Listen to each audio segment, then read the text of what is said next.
Marcela. Eu vou começar a live aqui do papai porque ele tá com dor de barriga.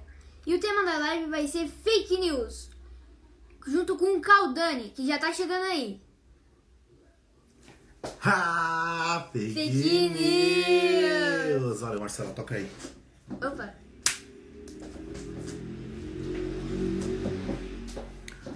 Curtiu essa fake news para começar mais essa live maravilhosa, não?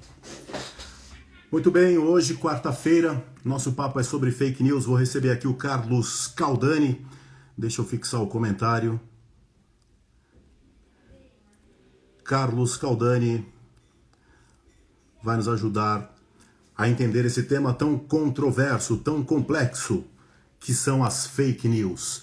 De comunicação em pauta. Deixa eu dar o serviço, porque além de hoje, tem live amanhã também. A gente vai falar com o Renan Júlio sobre jornalismo, né? Jornalismo, glamour e glória é o tema com o Renan Júlio, porque ele é um repórter de uma grande revista e também fala em uma das rádios mais importantes desse país, então vai mostrar todo esse lado glamuroso do jornalismo pra gente. Vai ser bem bacana.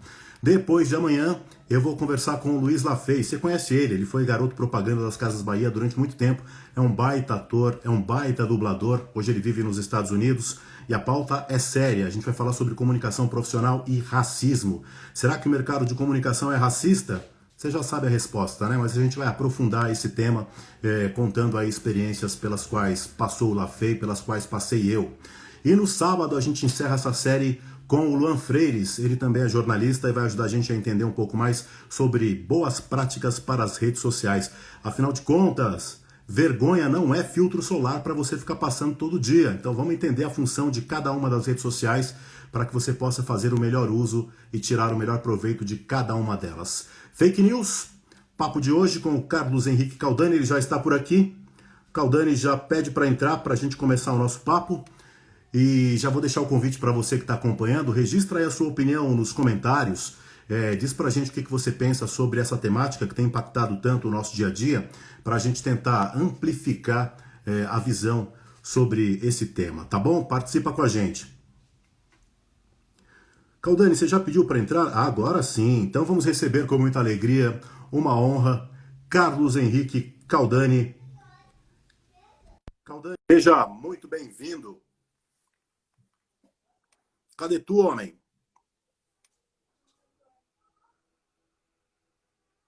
Estamos aguardando aqui o Caldani. Antes dele chegar, então, a gente vai falar sobre netnografia. Tem histórias aqui sobre o viés de confirmação. Tem as pautas do momento, né? Será que a cloroquina é eficiente ou não? Ele chegou. Demorou, mas chegou. Carlos Henrique Caldani, seja muito bem-vindo. Uma honra, uma alegria ter você para falar sobre esse assunto tão espinhoso com a gente nessa noite de quarta-feira. Tudo bem, meu bom?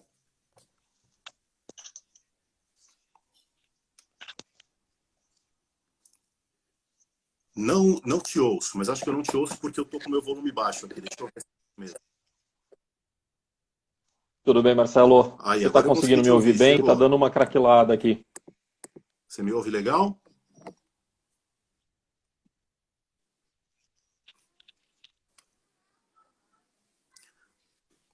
Tá ouvindo aí, Caldani? Podemos dar andamento? Melhorou. Te vejo bem, te ouço. Você me ouve aí? Melhorou?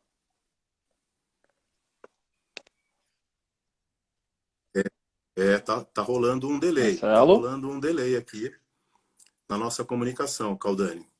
Quer sair e tentar entrar de novo? Vamos lá. Caldani saiu. Ele já volta. Enquanto isso, eu repito para você, deixa aí a sua opinião, o seu comentário sobre fake news. Você trabalha com comunicação? Como isso tem impactado o seu trabalho? Qual é o futuro da função do jornalista? Será que vai ser desmentir fake news? Como isso tem impactado as nossas vidas? Teve treta no seu grupo de família por conta de notícia falsa? Brigou com o tio? Brigou com a avó? Se brigou com a avó por conta de fake news, ela falou para você tomar cloroquina, você ficou puto. Rolou isso aí? Pode ter rolado, né? Agora vai chegar o Caldani. Ele saiu do 4G da Claro, que é uma porcaria, por uma conexão Wi-Fi. Agora vai.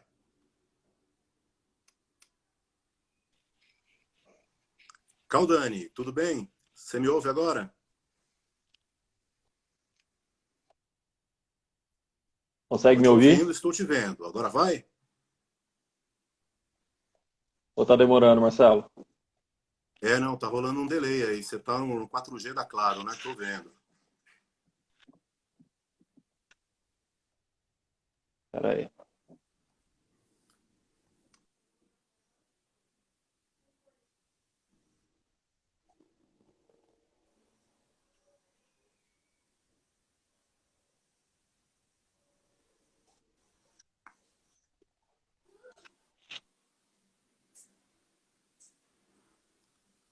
O problema da conexão, é a internet brasileira, aquela qualidade. Acho que vai cair a live, hein? Será que vai cair a live? Para. Será que o Caldani vai conseguir se conectar com o seu 4G da Claro? Ele vai passar pro Wi-Fi. Pega o Wi-Fi do vizinho, Caldani. Vamos nessa.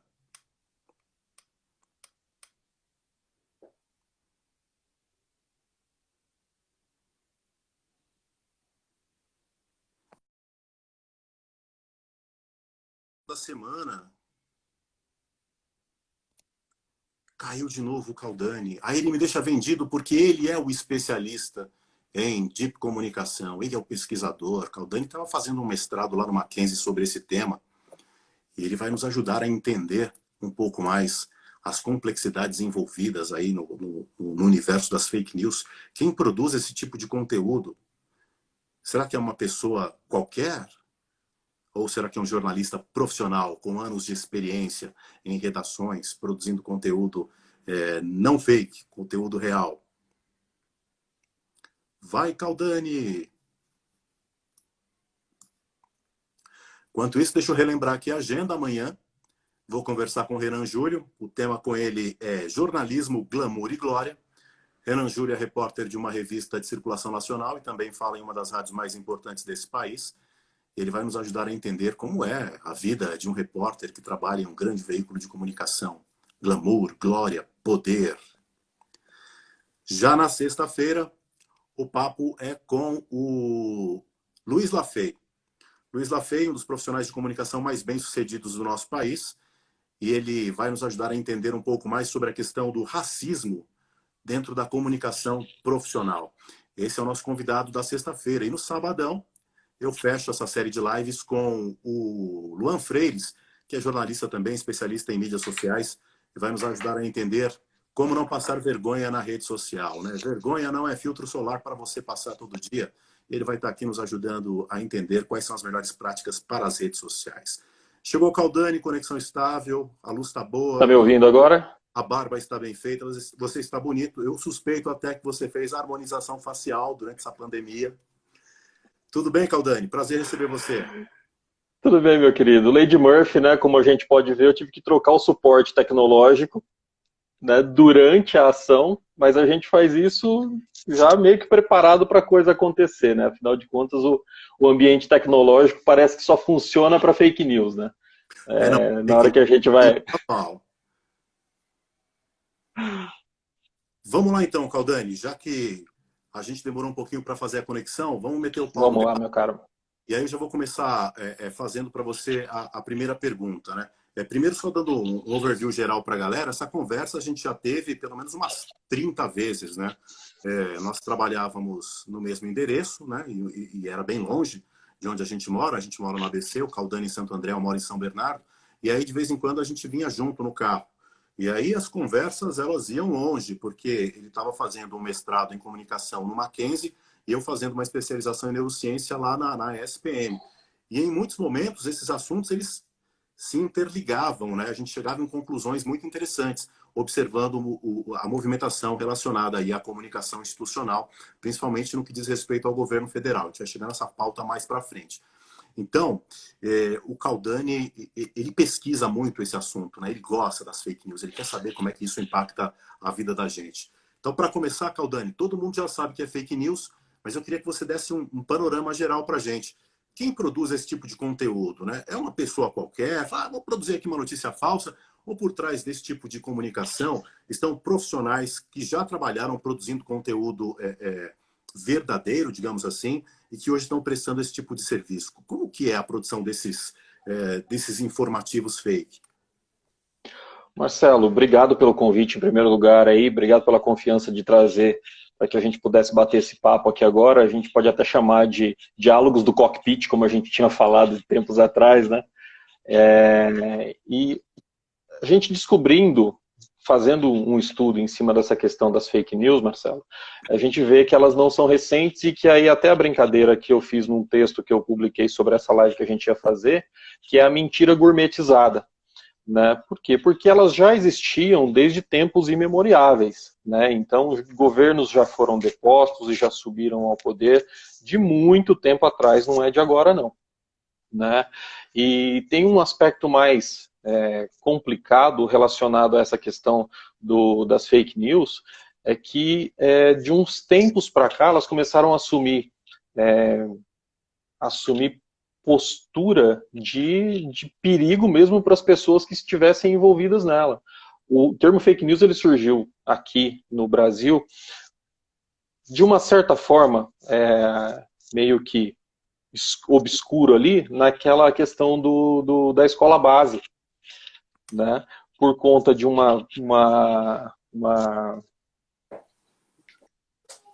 adensamento das informações que foram passadas em relação àquelas pessoas que trabalhavam na escola base. Teve gente que se suicidou, as pessoas acabaram com a vida, encerraram a vida daquelas pessoas que eram responsáveis pela escola base. Mais recente agora, em 2014, quando surge o termo fake news mais forte aqui no Brasil, foi aquele caso, você lembra daquela senhora que foi, assim, ela foi atacada no Guarujá, né?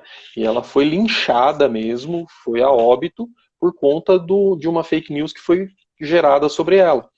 Então, essa coisa já veio crescendo, Marcelo, e essa proporção que essas mentiras tomaram, elas começaram a ter pessoas que são, eu creio que sejam pessoas que são também da área de comunicação. Isso daí a gente, nas pesquisas que a gente faz, a gente encontra relatos de que pessoas da área da comunicação seguem esse caminho mesmo, né? Encontraram nisso uma oportunidade de mercado. Igual nesse momento agora tem muita gente encontrando oportunidade de mercado com a pandemia, né? Encontraram esse viés para conseguir tocar seus projetos, fazer o uso do conhecimento que tem relacionado à comunicação, que é sempre aquela questão, né? Se você tem um conhecimento e você pode utilizar esse conhecimento para o bem, ou você pode utilizar esse conhecimento para o mal, depende daquilo que você vai colocar na balança, né? Naquilo que está válido para você naquele momento. Então, existe sim, mas existe também, Marcelo, uma máquina poderosíssima que é robotizada e que não está muito aqui no Brasil também não, tá? Tem aqui também, mas ela se encontra em outros polos, por exemplo, na Rússia, na Ucrânia, em outros lugares, porque a internet ela encurtou as distâncias e aumentou o alcance de qualquer tipo de comunicação que você faça através dela. Então é uma questão extremamente complicada.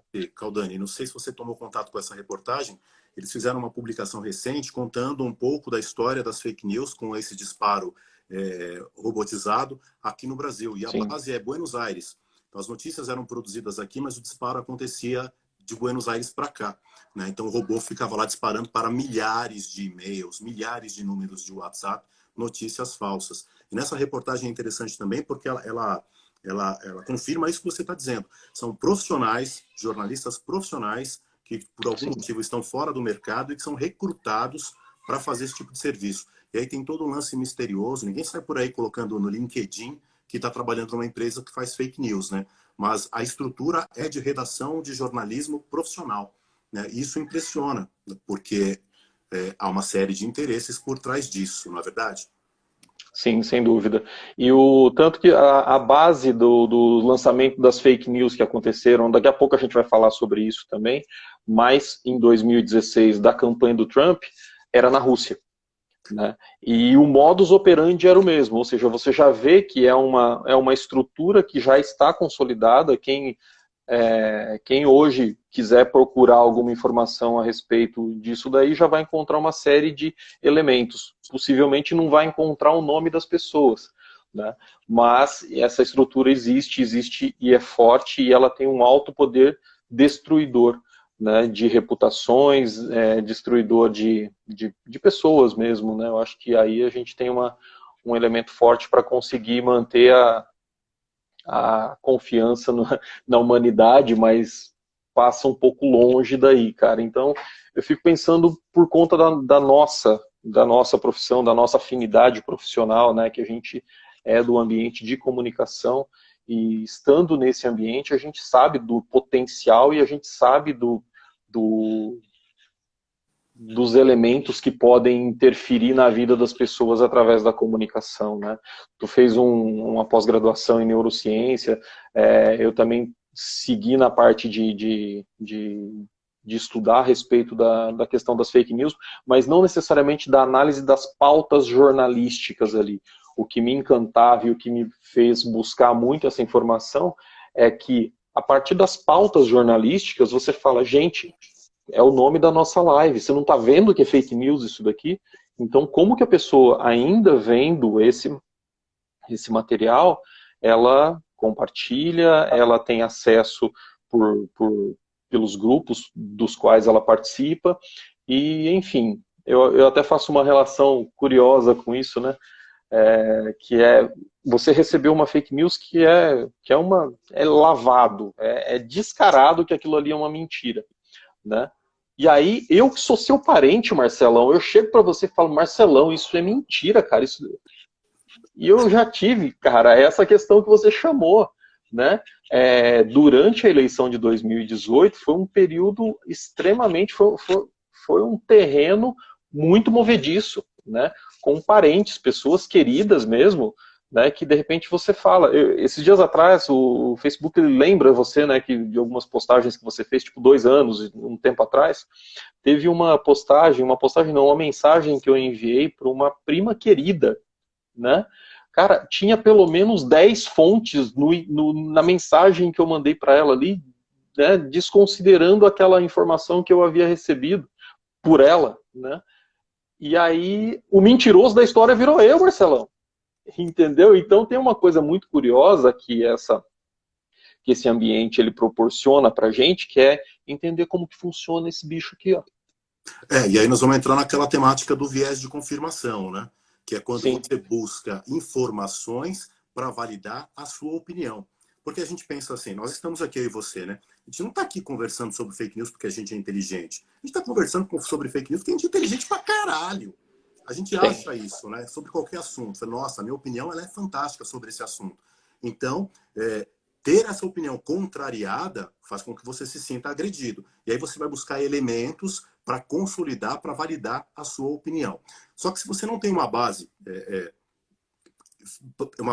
sólida em estudos, principalmente estudos científicos, acadêmicos, aprofundados, né, que demoraram anos para serem construídos, fica difícil de você embasar. Né? Pesquisas apontam. Quando você vê um texto que começa assim, né? Pesquisas apontam. Que pesquisa é essa?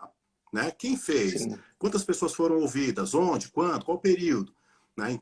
Mas a gente, nessa ânsia de confirmar que a nossa opinião é muito incrível, é fantástica mesmo, a gente se vale de um monte de coisas, inclusive das fake news. Como é que está a relação com a prima? Cara, a gente mantém o nosso relacionamento, né, de parente, né? Mas, tipo, como eu estou muito distante lá de São Joaquim também, a gente não tem se encontrado mais, ela mora também. Enfim, é uma questão que deu uma balançada, Marcelão, deu uma balançada. Mas, assim, não foi só na minha família que isso aconteceu. Então as posições, né? Os de família viraram um campo de guerra, né? As discussões eram acaloradas. Não, e assim, cara, é uma coisa.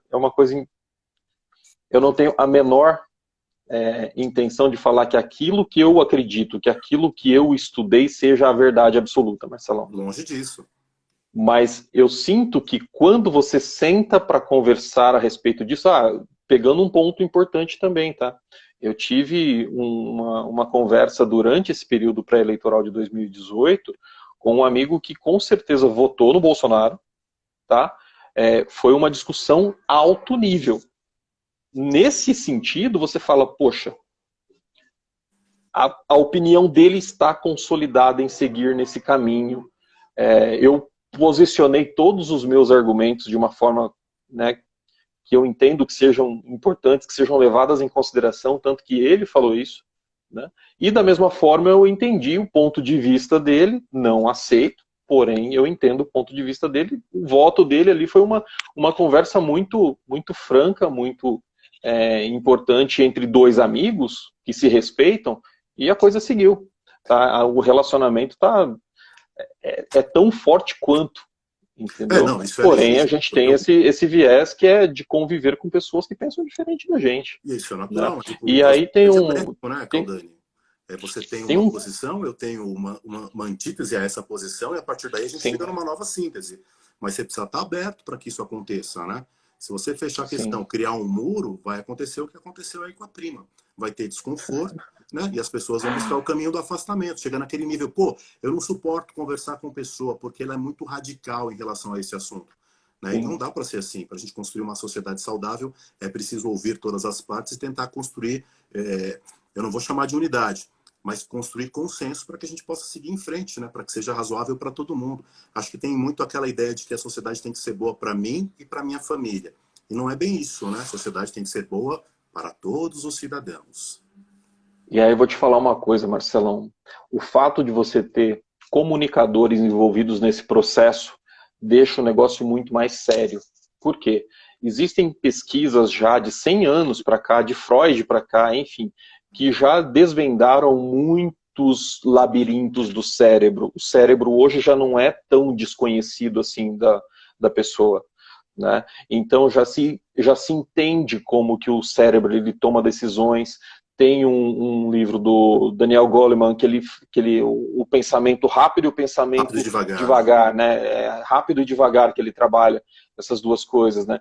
Que tem aquela relação que você toma uma atitude imediatamente após você vir uma mensagem ou uma cena, coisas que são instintivas, por exemplo, o cara tá pegando fogo, você corre ou você fica esperando para queimar, né? E isso foi muito bem utilizado para as pessoas por conta de uma questão que é da semiótica, né? Então você tem um trabalho aí muito sério, vamos dizer assim, dessa forma, de entender como o cérebro funciona para determinadas coisas, e o efeito colateral disso é você entender como que vai funcionar no momento que você quer fazer o viés de confirmação para a teoria que você está defendendo.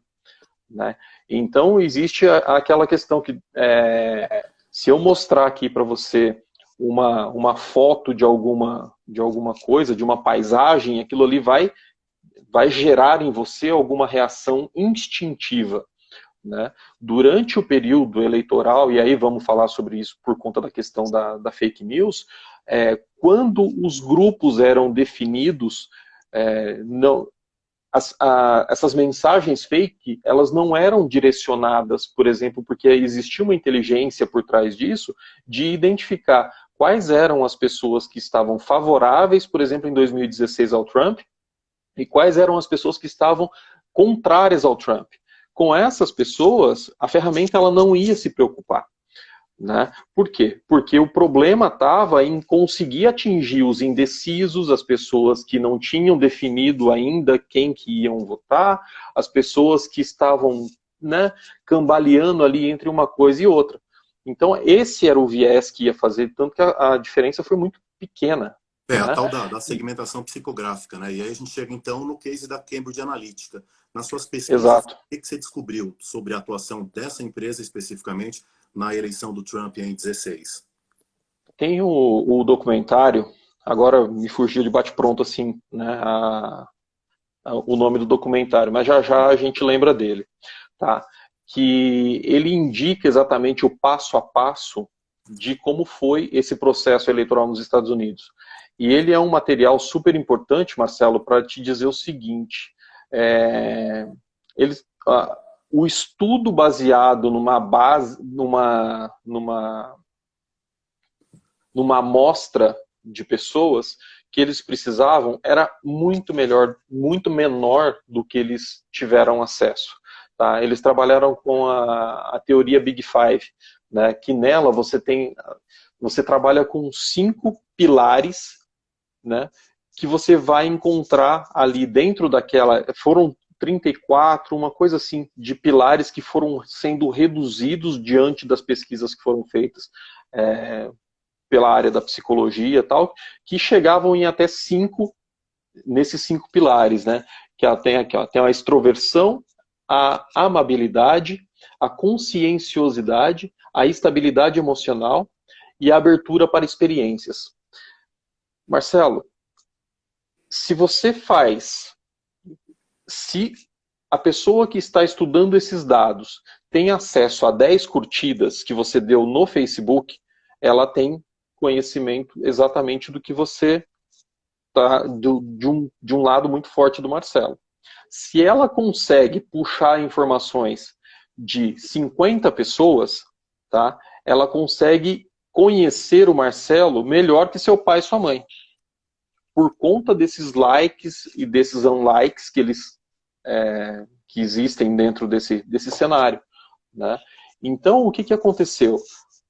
Essa base de dados do Facebook, que é notório, que está demonstrado que vazou-se para a Cambridge Analytica em 2016, eles precisavam de cerca de 3 mil usuários fazendo o uso desses,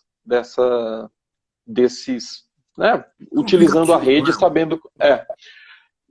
Eles tiveram acesso a 84 milhões de usuários. Caraca! Eles tiveram acesso à base inteira. Ou seja, se com 3 mil eles conseguiam estimar, com 84 mil eles cravaram. 84 milhões eles cravaram. Tá? Então, em cima do que isso daí foi feito? Marcelo, semioticamente falando, quando você consegue projetar uma imagem que causa um instinto imediato na pessoa que recebe aquela imagem, você bloqueia o segundo ponto, que é o ponto analítico da história. Né? Você não consegue mais, a partir dali, por exemplo, se você... Tem muita gente que se vê a imagem do Bolsonaro, bloqueia o que está depois dessa imagem. Muita gente que via a imagem do Lula bloqueava exatamente o que estava atrás daquilo ali. Entra no viés de confirmação, porque você já tinha definido que aquilo ali era um bandido, que aquele ali era o salvador, né? E, por outro lado, você tinha as ferramentas que iam depois carregando de informações, carregando de imagens, que reforçavam essa questão. Aquele ali é o demônio, esse daqui é o santinho, e é por isso que surge, por exemplo, num cenário de 2018, que é uma coisa meio maluca de acreditar, o tal de kit gay. Entendeu? Você tem... Marcelo, olha só como você consegue, a partir desse aspecto de identificar uma imagem que fortalece o seu conceito, que todo o resto é errado. Você tem o kit gay com o apelo que ele sofreu e que ele teve durante todo esse processo, e você tem mensagens, vídeos, né, do outro candidato falando contra negro, falando contra índio, falando contra homossexual, e o kit gay ficou mais forte. Né? Então você tem um aspecto que é super importante da gente levar em consideração pela análise da comunicação, que é o aspecto de que a gente já chegou a falar até sobre isso no cockpit, né, que a gente pode não concordar, mas que a estratégia utilizada para alcançar essa população, esses 57 milhões, que de 57 milhões são poucos que são os raízes lá mesmo, né, mas foi muito bem aplicada, foi muito bem colocada em prática e deve ter sido muito caro. Deve ter sido muito caro. E é interessante a gente ressaltar, Caldani, que não é só para esse fim, né, para a questão política, que esse tipo de ferramenta é utilizado. Sim. Eu vou dar o exemplo da ESPM. A ESPM, ela faz muita propaganda nas redes sociais. Para mim, sempre que aparece uma propaganda de ESPM, aparecem profissionais negros, pessoas negras naquela imagem fazendo propaganda da ESPM. Porque lá na minha rede social tem uma série de grupos que eu participo, coisas que eu curto que são relacionadas Sim. à luta racial. Mas eu sou aluno da ESPM, eu olho lá quando eu estou na aula, que a cada 100 alunos você vai ter 1 ou 2 negros, né? Então não é uma verdade. Mas naquele momento do anúncio, ela tenta me convencer de que sim, é uma escola inclusiva. E que talvez no impulso eu queira saber mais e até mesmo me matricular. Então tem esse recorte que é feito certinho para cada perfil que está ali consumindo conteúdo na rede social. Eu acho incrível e é interessante a gente observar isso como pesquisador, né? Você vê como as empresas estão se apropriando e estão utilizando. Então a marca sabe que tipo de carro você curte, quais as cores, que tipo de pessoa, qual tipo de informação, e a partir desses dados ela te bombardeia de maneira muito mais assertiva, né? Quando a gente pensa em comunicação Sim. de massa, você faz uma propaganda na TV, você atinge, impacta milhares de pessoas, mas não tem esse recorte tão assertivo quanto a gente tem na rede social. Eu falo para o Caldani aquilo que ele quer ouvir, do jeito que ele quer ouvir. Isso é incrível, cara, é fantástico. Não, esse tipo de abordagem é uma abordagem que vem bem ao encontro do que está sendo discutido agora, né? Da questão o marco legal da internet, ele foi discutido durante 5 anos para se chegar a esse material que possa ser, né, refletir um pouco, uma parcela significativa da sociedade brasileira e atender essa parcela nas suas necessidades, né? Agora está sendo discutida a questão das fake news, tá? E sendo discutida meio que abruptamente, e a gente corre um risco, Marcelo, de que, como você mesmo disse, né, a gente não tem o estudo a respeito dessas ferramentas de comunicação, ele tem o seu lado que é importante, que é de entender como que funcionam mesmo as pessoas, como que a gente tem... Isso daí é ciência, está Sim. posto. Né? Isso está... até essa semana eu assisti um vídeo bem interessante do Átila Yamarino falando como que o Google aprende, né, a respeito dos algoritmos. Então, isso daí, tudo que a gente está fazendo, a gente está ensinando o algoritmo o que é, por exemplo, que é verdade, o que é mentira. Então, as plataformas, elas têm como identificar por ferramentas delas o que é verdade, o que é falso, que pode ser colocado de repente e que pode ter um conteúdo que vai causar prejuízos para a sociedade. Só que, por outro lado, essas plataformas elas estão se esquivando, dizendo que o seguinte: Marcelo, você é o responsável por aquilo que você coloca na rede. Caldani, você é o responsável por aquilo que você coloca na rede. Eu não tenho nada a ver com isso. Entendeu? Então, existe um aspecto, Marcelo, que é o seguinte: se eu reduzo a quantidade de disparos que você pode encaminhar dentro do WhatsApp para 5 pessoas, ok, você vai fazer isso. Tá? Mas, e se nasceu sua filha? Né? E se nasceu minha filha e eu quero falar para todo mundo de uma vez? Eu não posso? A rede social, os contatos que eu tenho, os contatos são meus. Né? De certa forma, isso daí, se é minha autonomia gerencial que eu estou colocando na rede, também é minha autonomia dividir as informações que eu tenho com quem eu quiser. Né? E aí você começa a entrar num processo perigoso de entrar na questão aí sim, de interferir na liberdade de expressão das pessoas. Né? Porque você usa o aspecto da fake news para colocar alguma coisa que seja extremamente restritiva, sem levar o outro lado em consideração. E os dois cenários excluem a empresa que está cuidando, que está por trás disso daí, o Facebook, o Insta, o WhatsApp. Sendo que eles têm condições, inclusive pelos próprios algoritmos que já estão extremamente inteligentes hoje em dia, de identificar notícias falsas, e aí depois que você recebe aquela do grupo da família, aquela mentira, você poderia receber um selinho de fake news. Por exemplo, né? Seria uma solução. É uma solução, né? Porque a própria ferramenta ela consegue identificar esses padrões, né? Consegue identificar. É muito difícil você rastrear no aspecto eu mandei para você, você mandou para não sei quantas pessoas mais. Mas o padrão existe e tem uma identidade esse tipo de material que é desenvolvido e que é colocado na rede. Ele saiu de um IP, ele saiu de algum lugar, ele tem uma chave de acesso. né? Que aí eu não sou especialista para falar a respeito da questão de TI, né? A minha preocupação, e até por isso o tema do nosso bate-papo aqui hoje, que é a deep comunicação. Porque a gente via falar da Deep Web, falando da parte de TI, mas a Deep Comunicação, ela leva em consideração essa questão que a gente está falando aqui agora, que é utilizar o nosso subconsciente, que é utilizar coisas que a gente tem na... O ser humano, ele tem diversos padrões que se repetem. Apesar de cor, raça, credo, padrões que foram desenvolvidos durante a evolução do ser humano, né? E que a gente não está acostumado nesse período agora altamente veloz e o nosso cérebro está se adaptando a esse momento agora de extrema velocidade. Então tem até algumas pesquisas que estão sendo trabalhadas. Tem um pesquisador da Alemanha chamado Hartmut Rosa, que ele fala a respeito do tempo, da compressão do tempo, né? Porque hoje você está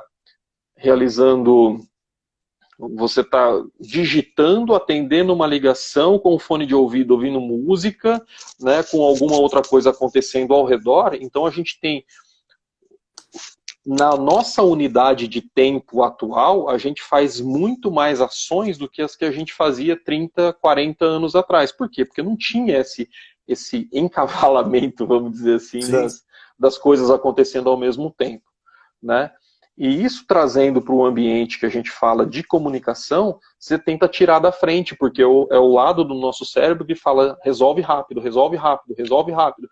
Quando você encontra alguma coisa que resolve rápido um problema para você, por exemplo, aquela imagem, apesar de você desconfiar que é uma fake, você já resolve um problema porque o seu viés de confirmação já foi definido, você só vai fazer um forward, só vai fazer o encaminhamento daquilo ali para as pessoas que você acredita que vai fazer um bem para aquilo ali. Por outro lado, ainda tem uma coisa mais complicada ainda. Mesmo você sabendo depois que aquilo ali é mentira, quantas pessoas mandam uma mensagem falando, opa, foi mal, desculpa, não era isso, tá? É mentira, isso daí que eu mandei para você, me desculpa, tá? Eu caí nisso. No início do processo agora do isolamento social, eu caí numa dessas da Ambev, né? Que isso daí foi pro WhatsApp, o pessoal mandou, eu falei, puta, Ambev, né? Não vai ter uma... A Ambev queria saber onde estavam as pessoas para poder fazer para fazer doação de álcool gel, né? E aí pediam um CEP, né, para saber onde que era. Eu botei um CEP. Aí pedia para encaminhar para 5 pessoas, né? Aí eu encaminhei para 5 pessoas. Aí deu a mensagem que tinha faltado, que uma das pessoas já tinha recebido a imagem de outra pessoa. Eu falei, não, beleza, vou mandar de novo. Aí deu outro problema. Eu falei, não, tá errado. Aí que eu fui ver qual que era o link, qual que era o endereço do link, né? Tomei na cabeça. Caí. Uma coisa muito... A gente não está imune. Sabendo de tudo isso, a gente não está imune de cometer erros, cara, né? Justamente por conta desses aspectos que a gente vê, que já são culturais e desse aspecto de desenvolvimento da evolução do nosso cérebro mesmo. Ele está sendo obrigado, mais ou menos como a gente está sendo obrigado agora a virar a chave do ambiente remoto, na questão das aulas, né? O nosso cérebro está sendo... olha, eu nunca tinha feito essa relação, Marcelo. Tá vendo como é bom esses bate-papo de cockpit, cara? Por quê? O nosso cérebro, ele está sendo mais ou menos impactado pelo mesmo processo que a gente está vivenciando hoje com o isolamento social. Que o nosso cérebro vinha numa linha de desenvolvimento e, de repente, ele foi obrigado a virar de uma hora para outra para a questão do digital que a gente está vivendo hoje. Sim. Está sendo fácil viver para esse ambiente remoto? Do home office, mudou tudo, né? E aí você precisa de uma adaptação que vai efetivamente impactar o nosso comportamento. Deixa eu pegar uma interação aqui, Caldani. Estou conversando com o Carlos Caldani, o tema são as fake news, a deep comunicação. Queria convidar você que está assistindo a gente para colocar a sua opinião nos comentários. Não faz pergunta, não. Ajuda a gente a amplificar esse debate aqui, a ampliar a nossa visão. Foi o que fez o Sérgio. Ele disse aqui, ó, Caldani, por causa de uma fake news, o meu pai estava tomando vermífugo porque, segundo a informação, a ivermectina amenizava os efeitos de um futuro sintoma da Covid-19, que é a nossa próxima pauta. Então, durante a pandemia, a gente está vendo também a disseminação de uma série de fake news que, nesse caso especificamente, podem, inclusive, causar a morte de alguém por conta do uso inadequado de um determinado medicamento ou da falta de cuidados. E eu queria saber como é que você interpreta isso, observando que a pessoa que ocupa o cargo de presidente da República hoje, ela manda uma série de sinais que confirmam esse viés de utilizar um determinado medicamento, ou de não se proteger, ou de que não é importante. Como é que você tem analisado esse momento? Marcelo, olhando pelo ambiente da comunicação que a gente é apaixonado e a gente vive disso e a gente se engaja nessas lutas, né, de fazer com que a coisa seja mais possível de chegar ao conhecimento das pessoas, eu entendo como sendo uma coisa muito complicada o fato de você ter, na relação de durante esse período desse mandato, vamos dizer assim, teve mais de uma mentira contada por dia. Né? Eu não me lembro exatamente a fonte, esses dias eu estava vendo sobre isso, mas teve mais de uma mentira contada por dia pelo representante da nação. Tá? Um mês atrás, mais ou menos, estava acontecendo um racha entre, né, os poderes, com o presidente indo para a rua, convocando para a questão dos poderes, falando que não ia usar máscara, que era uma gripezinha, que não sei o quê. Tá? Naquele momento ele estava forte para fazer esse embate. Curiosamente, analisando o cenário, tá, Marcelo? Eu já vou chegar na questão que você me falou agora da saúde. No cenário atual, depois que aconteceu a prisão, a retirada de cena do Queiroz, você percebe vários jornalistas, e aí eu entro por conta da notícia mesmo que está sendo pautada, né, colocando em questão o passo atrás que ele deu.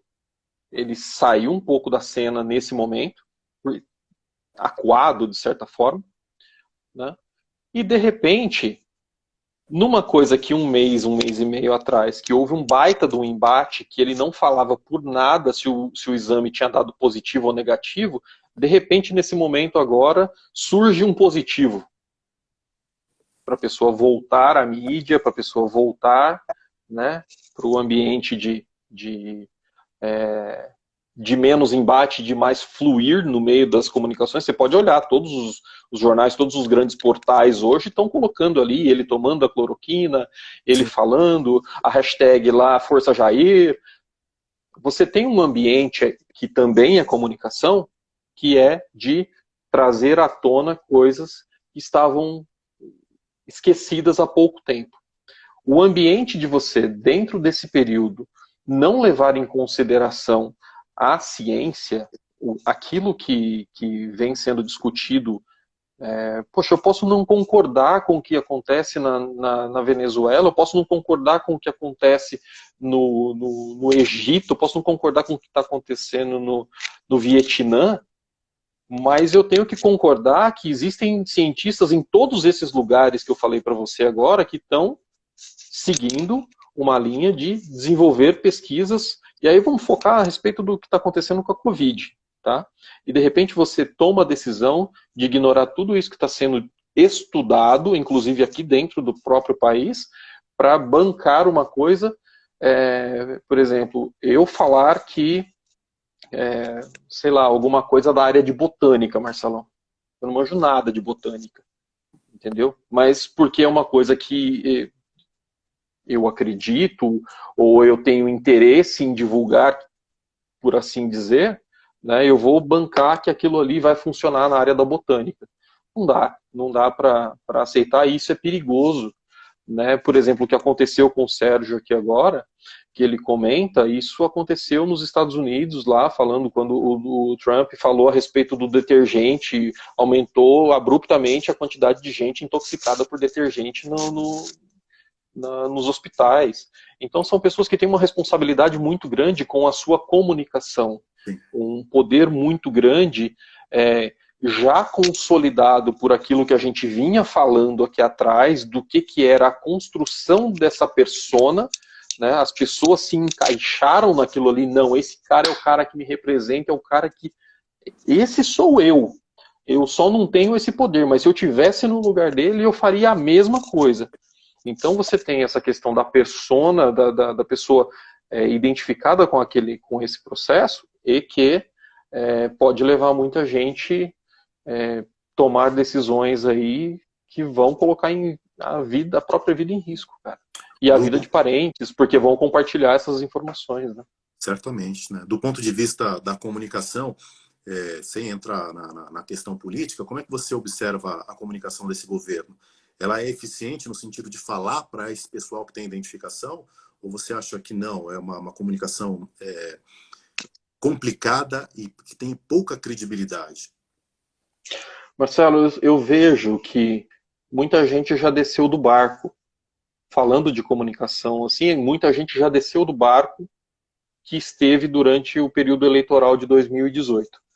Tá? Só que existe uns 15, 20% que são raiz, que são as pessoas que de fato estão segurando a bronca desse governo, que é composto por pessoas que têm muito um ambiente perdeu muito a possibilidade de tirar o pé, de voltar atrás, porque perdeu muita coisa. Aí estão as pessoas que perderam relacionamento com família, estão as pessoas que de fato acreditam nisso que ele se propõe a fazer, que se enxergam como sendo essa frase que eu usei agora há pouco, né? Eu me vejo nele, se eu tivesse o poder, eu seria exatamente o que ele está fazendo. Tá? Então tem essas vertentes das pessoas que de fato acreditam. Essas pessoas, esses 15, 20% são um percentual que a gente tem visto que tem um cenário de violência embarcado, tem um chip de violência embarcado. Então, apesar de ser uma quantidade menor, é uma quantidade muito mais barulhenta. Tá? É um pessoal que também não vai voltar atrás, eu sinto, Marcelo, porque por esse aspecto de violência, por esse aspecto de fazer paradas nas frentes dos hospitais com buzinaço, é um público que tem um potencial de, quando a gente era criança, a gente via as pessoas cometendo bullying e aqueles que estavam sofrendo bullying. É um potencial grande de ser pessoas que já cometiam bullying e que isso dificulta, inclusive, a pessoa de voltar atrás em alguma decisão que ela esteja pronta para tomar. E aí, respondendo a sua pergunta, no aspecto de comunicação, eu sinto que a comunicação, hoje, o Facebook tirou 34 contas e alguns grupos vinculados à família Bolsonaro do ar, né, que eram grupos, isso daqui é de hoje à tarde, cara. Eu até estava com a matéria aqui na minha, 35 contas no Facebook, 38 contas no Instagram, 14 páginas e 14 páginas, 835 mil seguidores no Facebook, 350 inscritos no grupo, 917 mil seguidores no Instagram. Bastante gente, né? Essas pessoas estavam sendo abastecidas com informações que refletiam o viés de confirmação delas. Tá? E essas pessoas, as que estavam nos grupos, elas eram as pessoas que recebiam essas informações e que compartilhavam essas informações. Então, você tem um grupo que é menor, mas que está muito bem abastecido de informações. Tá, verdadeiras ou não, a gente sabe mais ou menos a linha de que vão ser essas informações. Né? Mas é um grupo que está engajado devido ao processo de comunicação que existe entre quem está defendendo alguma coisa e a base que vai dar sustentação para aquilo. O Caldani, eu tenho observado também nas redes sociais a criação de grupos para combater esse tipo de disseminação. O que você acha? Você acha que tem efeito efetivamente ou é meio que enxugar gelo? Juntar uma galera para combater fake news? Marcelão, foram criados vários sites para confirmação de notícias. Eu acho isso uma coisa que é necessária. Tá? Tem até um aspecto que fala, não, mas agora o papel do jornalista vai ser identificar fake news para poder falar a respeito disso. Cara, vai ter que criar alguma coisa, isso daí já existe, por exemplo, a lupa, aos fatos, que são ferramentas que eu acabei passando para frente, né? Eu tenho uma pessoa do meu círculo de amizades que faz parte da bolha, que recebe essas informações e já tentou algumas vezes mandar mensagens para mim para talvez tentar me converter, dizendo que a linha é aquela ali mesmo, né? Precisa, cara, ter essa questão das pessoas se engajarem num movimento contra essas mentiras que estão sendo divulgadas, porque é mentira, entendeu? Isso daí coloca vidas em risco, isso daí coloca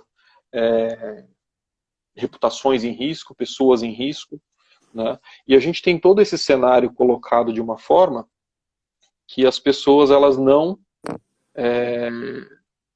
vão precisar dessas referências, né? Aí fica uma questão que a gente, dentro de sala de aula, a gente tem, né? Que é a questão da curadoria de conteúdo, né? De onde você vai puxar esse conteúdo, quais são os sites, quais são as ferramentas que você tem à sua disposição para dizer que esse conteúdo é confiável. É necessário, Marcelo, eu vejo que isso daí é necessário, eu vejo que é uma vertente também do jornalismo, mas eu acho que de um ambiente mais amplo, né? Porque você vê, por exemplo, da minha área de estudo, que está dentro de relações públicas, você tem as relações com clientes, fornecedores, com a imagem da empresa, nesse movimento que está acontecendo, por exemplo, do Sleep Giants, né? Você tem a imagem da empresa vinculada ao não recebimento de recursos de propaganda se ela se vincular a alguma das páginas que estão divulgando notícias falsas, divulgando notícias de violência, né, que promovem esse tipo de embate na nossa sociedade, né? Nós tivemos, inclusive, recentemente o caso aqui no Brasil da Mercedes-Benz, né? Que foi identificado lá que apareciam as propagandas da Mercedes num site que publicava notícias falsas, e aí teve uma repercussão negativa para a marca, né? Então acho que cada vez mais as grandes empresas estarão preocupadas em saber onde os seus anúncios, onde as suas propagandas estão sendo veiculadas, porque imagina, você é uma grande marca, né? Ter a sua imagem associada a um site que publica notícias falsas não é exatamente um bom negócio do ponto de vista da comunicação. Marcelão, tem uma informação aí de um querido amigo, César, que ele é da Unimap, lá de Piracicaba. Uhum. 2 tendências do jornalismo: agências de checagem de notícias e jornalismo de dados. Então, se tem um cara que pode falar a respeito dessa questão aí, ele está dando aula dentro do curso de jornalismo, dentro de uma universidade, né, reconhecida, e é um estudioso também que eu admiro pra caramba, o César. Então, é um cenário que está posto, Marcelo. São aquelas profissões do futuro que você não imaginava que iam existir, mas que estão postas, estão aí, né? E imagina quantas outras que vão surgir, né, nos próximos anos aí, cara. Eu acho que a gente tem um caminho que está começando a ser desenhado agora, Marcelão, essa parte das profissões vinculadas a principalmente esse ambiente das redes sociais, porque assim, a gente está falando de Facebook, a gente está falando de Instagram, a gente está falando do WhatsApp, Marcelo, mas a gente está falando do conceito, a gente não está falando dessas empresas, porque muda a empresa, o conceito se mantém. Sim, isso é fato. Né? Então pode acontecer outra. De 2018, das empresas que fizeram os disparos para a campanha do chefe do Estado. Ele foi aquelas empresas que fizeram os disparos, elas foram acionadas legalmente, elas foram suspensas de realizar de voltar a operar, né? Mudou o nome. Até saiu, acho que foi no. Deixa eu ver. Até a fonte, cara. Cara, acho que foi no Correio Brasiliense também, Marcelão. Que surgiu. Essas empresas, elas saíram do cenário, tá? E foram transferidas para outras que estão fazendo a mesma coisa. Estão provavelmente fazendo esse movimento que a gente estava falando lá para aquelas contas que foram canceladas hoje, abastecendo de informações com o viés de confirmação daquilo que se queria que essas pessoas tivessem. Entendeu? Então, se não mudar o conceito, né, a gente não vai conseguir fazer essa virada, né, que a gente precisa. Quero lembrar, Caldani, que isso tudo é muito recente, né? A gente está falando aí o primeiro smartphone é de 2007, né? Então a gente pensa no boom das redes sociais aqui no Brasil entre 11 e 12, né? Então é tudo muito recente, esses estudos, essas novas ferramentas, essas novas metodologias, né? O trabalho lá do Cozinet sobre netnografia é de 2010, então é tudo muito recente. A gente vai estar aprendendo e, como você bem destacou, surgirão novas profissões que utilizarão essas informações, esses dados para o bem e também para o mal, né? Muita coisa vai mudar. Eu quero... Tá acabando o nosso tempo, já o Instagram vai avisar que vai acabar. Só destacar aqui Legal. O comentário do Bruno, que ele fala aqui sobre o papel da comunicação na construção e proliferação da figura do Bolsonaro, né? Lembrando que até poucos anos atrás ele era somente um deputado de pouca importância. Isso é fato, né? Eu me lembro que o meu primeiro contato com o Jair Bolsonaro foi em 2013, num documentário do Stephen Fry, que é um ator britânico. Ele percorreu vários lugares pelo mundo para observar como era a questão da homofobia. E quando ele vem ao Brasil, um dos entrevistados é o Bolsonaro. E aí, quando você vê aquilo em 2013, você fala, caramba, quem é esse cara? Que louco. Né? Jamais poderia imaginar que chegaríamos nessa construção onde ele consegue ser eleito presidente da República do Brasil. O Banzi está mandando aqui um abraço para a gente. Valeu, Banzi. Grande Banzi. Você já leu aí Beijo, Banzi. O comentário do César. Valeu, César, pela sua participação. Sempre bom a gente tentar amplificar o horizonte aqui, ampliar o horizonte dessa conversa sobre um tema que é tão complexo, né, Caldani? Para fechar, só queria te provocar. Como a gente se protege das fake news? Checando. Não pega a primeira mensagem que você recebeu e vai mandando direto já para os grupos da família. Confirma.